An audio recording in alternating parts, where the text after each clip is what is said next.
Mga kaibigan, pagsasapit po mga ganitong oras, kami po naman ay may iniiwan sa inyo. Pinagsimulan natin, pinanggalingan natin, tayo lahat. Ultimo mga presidente ng Pilipinas ay dumaan po dito eh. Yung tinatawag na good manners and right conduct. Hindi po ba? Bata pa, pagkaluwal natin, sa daigdig nito, ang mga magulang nagturo na sa atin ang kabutihan. Mabuting ugali, mabuting pakikisama, mabuting pamamayan, at mabuting tao, mga kababayan. Mula sa maliit, sa tahanan na simula yan, sa pamagitan ng unang guro natin, kundi ang ating magulang. Pagkatapos, dire-diretso na po na tayo na mapunta tayo sa eskwelahan, sinaro ng mga teachers. At tuloy-tuloy na po yan. Sana po naman, sa dakong muli ng ating buhay, dala pa rin natin yan ang maging gabay para sa pagmamahal at pagkakila sa Panginoon Diyos ang pagdadala ng mabuting ugali at mabuting gawain, good manners and right conduct. Upang palawakan pa sa yung mga ibang bagay, narito po si Professor Richard Bruce Lee.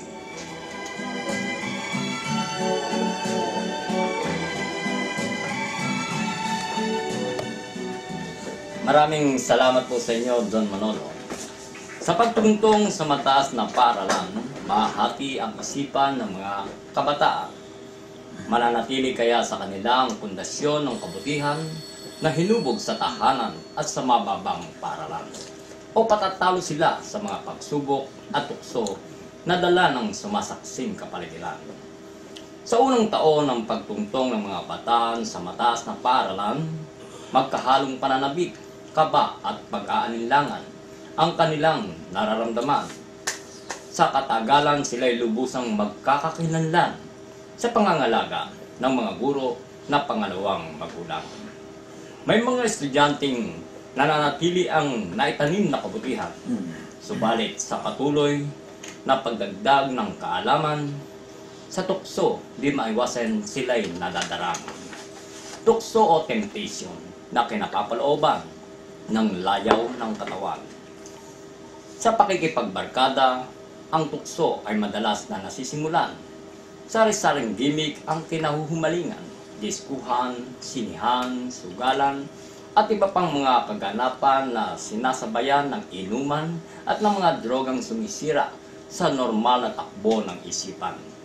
Di namamalaya ng mga kabataan ang pagkabuyo sa kalayawan hanggang sa humantong sa tukso sa tawag ng laman. Kaawa-awang babae sa murang edad, ang tiyan ay nagkalaman. Kung sino ang lalaking may pananagutan ay di malaman.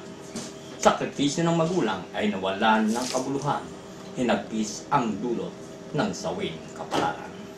Tungkol naman po sa pagsubok, may mga estudyanteng naninindigan sa kabutihan. Subalit, dumarating ang pagsubok na hindi inaasahan. Mga trials o pagsubok na di maiwasan tulad ng mga aksidente, trahedya, sakuna, pagkakaroon ng karamdaman at iba pang mga natural causes na sanhi ng kakapusan sa pangangailangan. Mga mag-aaral sa mataas na paaralan, mapalalaki o mapababae man, suriin ninyo ang inyong mga sarili kung saan kayo nabibilang. Kayo ba ay nabibilang sa tinutukoy na binhi na inihasik sa batuhan? Mabilis na tumubo, ngunit dahil mababaw ang ugat sa matinding init, ay madaling natuyo. Mababaw ba ang pagkakatanim ng binhi ng kabutihan sa inyong mga puso na sa panahon ng pagsubok ay agad na naglalaho? May mga kabataan, kayo ba ay nabibilang sa binhi na nahasik sa dawagan na sinasakan ng mga damo sa kapaligiran? Gaano katibay ang inyong paninindigan upang hindi masakal ng tukso ng kamunduhan? Kayo ba ay nabibilang sa binhi na nahasik sa matabang lupa at dahil sa tibay ng paninindigan ay lubos na pinagpana? Mga kabataan, hanggang saan aabot ang inyong pagtitiyaga? Sa mataas na paaralan, kayo ay masasalang. Matibay ka ba o nabibilang sa mahina.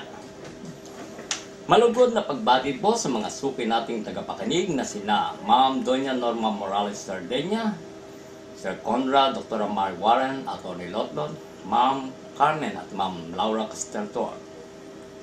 Sa mga humble of heart nating mga kaibigan, sina Dr. Lourdes de Lohan, and with an outstretched arm members of WRC Lourdes Romanillas, Faith Cruz, Leslie Arciaga, Milet Asuncion, Ian, Kate, Dean.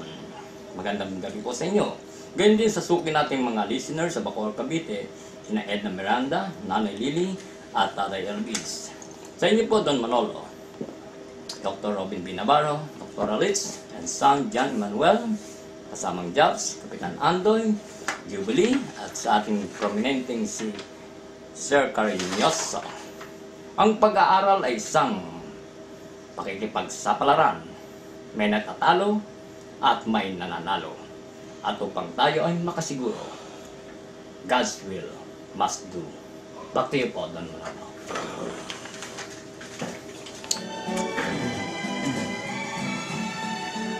Okay, thank you very much. Yan po ang kanyang good manners and right conduct ngayon na pinamagatang sabong. Hindi. Hindi naman nalalap may matatalo ro.